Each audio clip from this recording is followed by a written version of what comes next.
Hi, this is Rajesh Sharma. Course అందరూ దసరా బాగా enjoy చేస్తుంటారు కదా. కొంతమందికి మాత్రం కొద్దిగా నిరాశ కలిగినట్టుంది. గాంధీ జయంతి రోజు దసరా పండుగ రావాలి. తెలంగాణలో దసరా అంటే సూపర్ ఎంజాయ్, నాన్ వెజ్, మందు అంతా బాగుంటుంది, చాలా బాగుంటుంది, కలర్ఫుల్గా ఉంటాయి. అందరూ సిటీని వదిలి స్వగ్రామాలకు వెళ్ళి ఫ్రెండ్స్ అండ్ బంధువుల సమక్షంలో, కుటుంబీకుల సమక్షంలో చేసుకునే అతి పెద్ద పండుగ తెలంగాణకు సంబంధించిన దసరా. సో మేము కూడా హైదరాబాద్కి వచ్చి ఆల్మోస్ట్ ఇన్ని సంవత్సరాలు, 31 సంవత్సరాలు అవుతుంది హైదరాబాద్ వచ్చి. బట్ ప్రతిసారి వెళ్ళలేకపోవచ్చు, కానీ వెళ్ళాలన్న కోరిక మాత్రం ఉంటుంది. ఈసారి వచ్చాం. ఈసారి మా ఊరు కామారెడ్డి జిల్లా దోమకొండకు వచ్చాం. దోమకొండలో దసరా సెలబ్రేట్ చేసుకుంటున్నాం ఉమ్మడి కుటుంబంలో. కోర్స్ దసరా నిన్న అయిపోయింది. బట్ ఊర్లో చాలామందితో మాట్లాడుతూ ఉంటే మాత్రం వాళ్ళ మాటల్లో ఇది, అరే చుక్కలేదు, ముక్కకైతే ఏదో రకంగా తనలేడం, కానీ ముందు రోజు రాత్రి వరకు తీసుకున్నాం కానీ చుక్క దొరకలేదు అని చాలామంది అభిప్రాయపడ్డారు. పాపం అనిపించింది. ఎనీవే, అది పక్కన పెడితే, దసరా రోజు రాష్ట్ర ప్రభుత్వం చాలా కీలకమైన ఒక ప్రాజెక్టుకు సంబంధించిన డీటెయిల్స్ను మీడియాకు విడుదల చేసింది. మనకు తెలుసు, గత ఏడాదిన్నర కాలంగా ముఖ్యమంత్రి రేవంత్ రెడ్డి గారు మూసీ రివర్ ఫ్రంట్ను అద్భుతంగా డెవలప్ చేస్తానని, తన హయాంలో పూర్తి చేస్తానని చెబుతూ వచ్చారు. కానీ మొత్తం మూసీ నది హైదరాబాద్ నుంచి 52 కిలోమీటర్ల దూరం వెళుతుంది. హైదరాబాద్ ఎంట్రీ నుంచి హిమాయత్ సాగర్, ఉస్మాన్ సాగర్ దగ్గర, బాపుగాడ్ దగ్గర సిటీకి టచ్ అయితే, నర్సింగా ఏరియాలో టచ్ అయితే, మళ్ళీ ఇటువైపు నాగోల్ దాటిన తర్వాత ఈస్ట్ వైపు దాటి అటు వెళ్ళిపోతుంది, నల్గొండ జిల్లా వైపు. మొత్తం 52 కిలోమీటర్లు ఉంటుంది డిస్టెన్స్. కానీ ఒకేసారి 52 కిలోమీటర్లు ఈ రివర్ ఫ్రంట్ను డెవలప్ చేయడం సాధ్యమా అంటే, ఎన్క్రోచ్మెంట్స్ చాలా పెద్ద సవాల్ గవర్నమెంట్కి, చాలా సవాల్. ఎందుకంటే చాలా చోట్ల వాళ్ళు ఏళ్ల తరబడి ఆ మూసీని ఆనుకొని ఆ చిన్న చిన్న జోపడపట్టిల్లో ఉంటున్నారు చాలామంది. ఇంకా ప్రధానంగా ఓల్డ్ సిటీ క్రాస్ అయ్యే ప్లేసుల్లో ఎక్కువ ఉంటుంది. తర్వాత చాదర్ఘట్ ఆ ఏరియా నుంచి దాటితే కూడా కొంతమందికి అట్లాంటి వాతావరణం కనిపిస్తుంది. అంబర్పేట దగ్గర కూడా అలాంటి వాతావరణం కనిపిస్తుంది. కానీ రివర్ ఫ్రంట్ను డెవలప్ చేయడానికి ప్రభుత్వం విడతల వారీగా ఒక ప్రణాళిక రచించడం అనేది చాలా ఇంట్రెస్టింగ్ పాయింట్. నేను ఆ కంటెంట్ చెప్పబోతున్నాను. ఫస్ట్ ఫేజ్లో ఎలాంటి కార్యక్రమాలు ఎక్కడి నుంచి ఎక్కడి వరకు ఈ మూసీ రివర్ ఫ్రంట్ను టేకప్ చేయబోతోంది, వచ్చే 2-3 సంవత్సరాల్లో దాన్ని పూర్తి చేయాలన్న సంకల్పం, ఫండింగ్ ఎలా, అదే రకంగా దానికి సంబంధించిన క్లారిటీ కూడా ఇచ్చింది. ఏ కార్యక్రమాలను చేపట్టబోతున్నారనే వివరాలు కూడా దసరా సందర్భంగా వెల్లడించిన పరిస్థితి. ఆ వివరాలు నేను ఈ వీడియోలో చెప్తాను. వీడియోలో ఆ మెయిన్ కంటెంట్ స్టార్ట్ చేయే ముందు, అసలైన ఫ్యూచర్ సిటీలో ఇన్వెస్ట్ చేయాలనుకున్న వారు దయచేసి కనిపిస్తున్న నెంబర్లో కాంటాక్ట్ చేయండి. Original future city as per government document మాత్రమే చెప్తాను. ఏదో ఎవరెవరో క్రియేట్ చేసి వాళ్ళు చూపిస్తున్నారు, దాన్ని చూపించి సేల్స్ చేసుకుంటున్నారు. చాలా దురదృష్టకరం అది. అలాంటివి నమ్మి కొంతమంది మోసపోతున్నారు. కొంతమంది అప్రూవల్స్ లేకపోయినా కూడా ధైర్యం చేసి కొంటున్నారు తక్కువ ప్రైస్ అనే ఉద్దేశంతో. సో అది ఎవరిష్టం వాళ్ళది. డబ్బులను మంచి ప్లేస్లో పెట్టుకుంటారా, లేకపోతే వృధా అయిన ప్లేస్లో పెట్టుకుంటారా, డెడ్ ఇన్వెస్ట్మెంట్ చేసుకుంటారా అనేది ఎవరికి వాళ్ళ విచక్షణకు సంబంధించిన అంశం. నా దగ్గర ఉన్న డబ్బులు నేను దాన్ని మురుకాలలో పోస్తా అంటే పోసుకోండి, నో ప్రాబ్లం. కరెక్ట్ జెన్యూన్గా ఒక డైనమైట్ లాంటి ప్లేస్లో, ఒక గోల్డ్ మైన్ లాంటి ప్లేస్లో పెట్టుకోవాలంటే మాత్రం నన్ను కాంటాక్ట్ చేయండి. నేను జెన్యూన్ ఇన్ఫర్మేషన్ ఇస్తాను.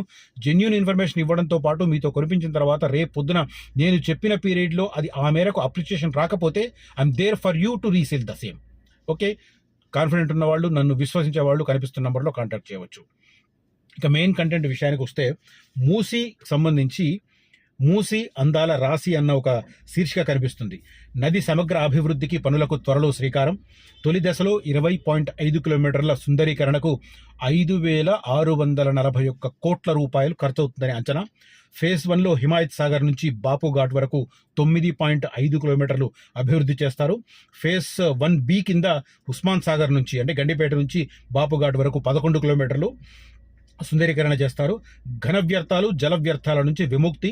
2 మీటర్ల పూడిక తీస్తారు కిందకి, డౌన్లో 2 మీటర్ల వరకు డౌన్ పూడిక తీసి అక్కడ నుంచి డెవలప్ చేస్తారనమాట. తర్వాత దీనికి 24/7 గోదావరి జలాలు గండిపేట నుంచి బాపుఘాట్ వరకు పారే రకంగా ప్లాన్ చేస్తారు. గండిపేట నుంచి బాపుఘాట్ వరకు బోటింగ్ ఫెసిలిటీ ఉండే రకంగా, అంటే బోటింగ్ చేయాలంటే నీరు లెవెల్గా ఉండాలి. అలా నీరు లెవెల్గా ఉండాలంటే గోదావరి నీటిని అక్కడికి తరలించడానికి ఏర్పాట్లు చేస్తున్నారు. మన దానికి సంబంధించిన వివరాలు ఇటీవల చూసాం మనం. నదికి ఇరువైపులా 50 మీటర్ల మేర బఫర్ జోన్ డెవలప్ చేస్తారు. 50 మీటర్స్, అటువైపు 50, ఇటువైపు 50. సరిహద్దు వెంబడి 20 మీటర్ల వెడల్పు గ్రీన్ బెల్ట్ ఉంటుంది. మళ్ళీ వాక్వేలు, సైక్లింగ్ ట్రాక్లు, యాంఫీ థియేటర్లు, షాపింగ్ మాల్స్ కూడా ఏర్పాటు చేస్తారు ఈ రివర్ ఫ్రంట్లో ఉన్న 20.5 కిలోమీటర్లు. ఒకవైపు హిమాయత్ సాగర్ నుంచి బాపుఘాట్ వరకు, ఇటువైపు గండిపేట చెరువు నుంచి ఇక్కడి వరకు. గండిపేట ఇంకో పేరే దానికి ఉస్మాన్ సాగర్ మనకు తెలుసు. అక్కడ నుంచి 11 కిలోమీటర్లు బాపుఘాట్ వరకు. తర్వాత లైట్ అండ్ సౌండ్ షోలు ఏర్పాటు చేస్తారు, వాటర్ స్పోర్ట్స్ ఏర్పాటు చేస్తారు, మేళాలు, సాంస్కృతిక వేదికలు కూడా జరపడానికి అవకాశకరంగా కన్స్ట్రక్షన్ చేస్తారు. మొత్తం 300 శాశ్వత పోస్టులు, 3200 తాత్కాలిక ఉద్యోగాలు కూడా ఇందుకోసం మూసీ రివర్ ఫ్రంట్లో క్రియేట్ చేస్తున్నారు. అంటే ఎంత? ఆల్మోస్ట్ 3500 మందికి ఈ Musi river front development authority పరిధిలో వాళ్లకు ఉద్యోగాలు కల్పించబోతున్నారు. దీంట్లో ఇప్పుడు నేను ఇందాక చెప్పాను కదా, 5641 కోట్ల రూపాయలలో 4100 కోట్ల రూపాయలు రుణం ఇవ్వడానికి ఏషియన్ డెవలప్మెంట్ బ్యాంక్ ఏదైతే ఉందో ఏడీబీ సుముఖత వ్యక్తం చేసింది. అది ప్లస్ పాయింట్. మూసీ సుందరీకరణ దిశగా అడుగులు వేగంగా పడుతున్నాయి. ఇటీవల ఫ్యూచర్ సిటీ అభివృద్ధి పనులను ప్రారంభించిన సీఎం రేవంత్ రెడ్డి త్వరలోనే మూసీ సమగ్ర అభివృద్ధి పనులకు సైతం శ్రీకారం చుట్టనున్నారు. ఇందుకోసం Musi river front development authority అధికారులు కసరత్తు చేస్తున్నారు. 55 కిలోమీటర్లు ఇందాక నేను హైదరాబాద్లో మూసీ 52 కిలోమీటర్లు అన్నాను, 55 కిలోమీటర్లు ప్రవేశిస్తుందంట. హైదరాబాద్ ఎక్స్పాండ్ అవుతుంది కాబట్టి మేబీ నేను పాత జ్ఞాపకం చెప్పుకుంటాను. తొలి దశలో 20.5 కిలోమీటర్ల మేరకు నదిని పునరుజ్జీవింప చేయాలని ముఖ్యమంత్రి నిర్ణయించిన సంగతి తెలిసిందే. జంట జలాశయాలైన హిమాయత్ సాగర్, గండిపేట నుంచి బాపుఘాట్ వరకు 5641 కోట్ల రూపాయల వ్యయంతో మూసీ నది సుందరీకరణ ప్లాన్ చేస్తున్నారు.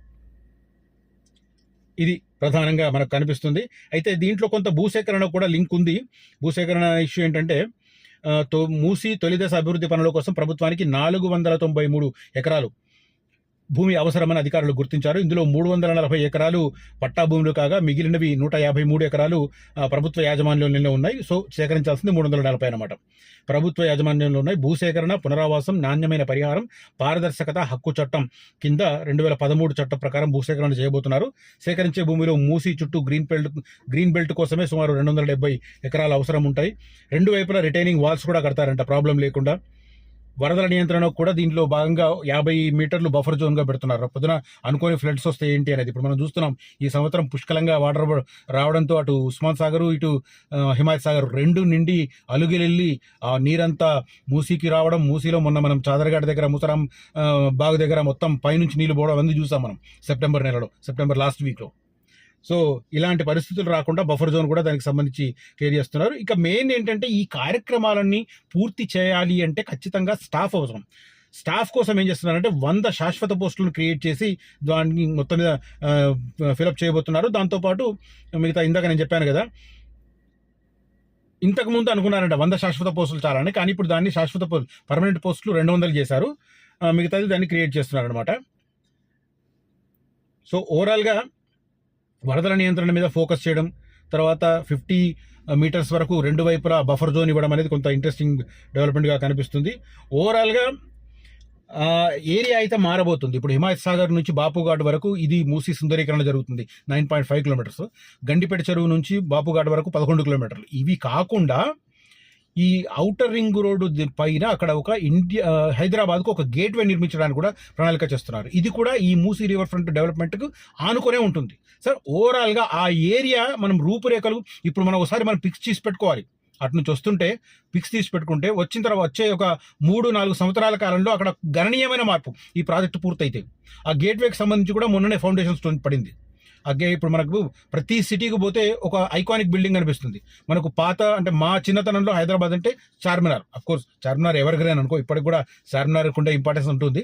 బట్ కొంతమందికి తర్వాత జనరేషన్స్ వాళ్ళకి సైబర్ టవర్స్ ఇప్పుడు హైదరాబాద్ అంటే ఒక ఐకానిక్ లాగా అనిపిస్తుంది. కొన్ని రోజులు మనకు ట్యాంక్ బండు, బిర్లా మందిరు, పాత సెక్రటరియట్ బిల్డింగ్ కలిపి ఒక పిక్చర్ ఉండేది. అది కూడా చాలా ఇంట్రెస్టింగ్గా చూసేవాళ్ళం. ఇప్పుడు ఆ పాత సెక్రటరియట్ మొత్తం కొలాప్స్ అయ్యి కొత్త సెక్రటరీ ఇప్పుడు అద్భుతంగా కనిపిస్తుంది. దాని పక్కనే అమర వీరుల ఏదైతే జ్యోతి ఉందో అది కూడా సూపర్. దాని పక్కనే అంబేద్కర్ విగ్రహం. ఇప్పుడు ఒక లుక్ మారిపోయింది. తర్వాత సైబర్ టవర్స్ బిల్డింగ్ కూడా ఒక ఐకానిక్ బిల్డింగ్ ఫర్ హైదరాబాద్. ఇవన్నింటి పక్కన పెడితే ఇప్పుడు ఎయిర్పోర్ట్లో దిగి హైదరాబాద్కి వస్తుంటే ఆ ఐకానిక్ హైదరాబాద్ గేట్వే కనిపిస్తుంది కదా, అది ఇప్పుడు ఫ్యూచర్లో ఒక ఐకానిక్ సింబల్గా కాబోతోంది హైదరాబాద్ అంటే. సో విదేశాల్లో దానికి సంబంధించి ఒక రికగ్నిషన్ రావడానికి అది కూడా ఒక స్కోప్ ఏర్పడే అవకాశాలు అయితే కనిపిస్తున్నాయి.